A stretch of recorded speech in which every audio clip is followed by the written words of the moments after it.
Welcome to ACT Notes Tutorials. My name is Shelley, and I am going to give you a quick tutorial on the contract line item number, or what I call CLIN for short.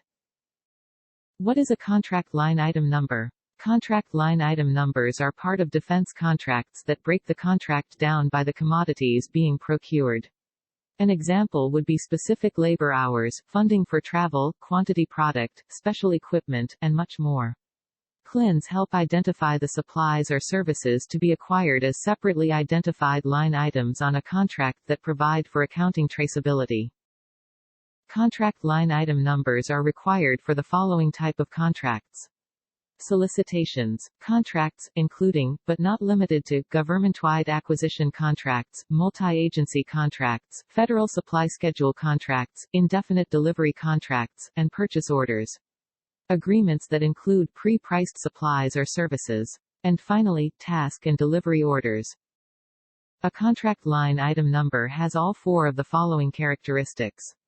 1. Single unit price amount. 2. Services, no more than one scope of work or description of services.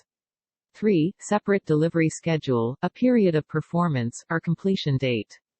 And finally, 4. Single accounting classification citation. Here is a basic example of contract line item numbers on a contract. Column 1 item, this is the CLIN number associated with the item to be supplied. Column 2 supplies and services, a description of the supplies or services being provided. Column 3 quantity, the amount of supplies or service being ordered. Column 4 unit, a further classification of the supplies or services. Column 5 unit price, how much per unit the supply or service cost. And finally column 6 total price, the total cost of the CLIN.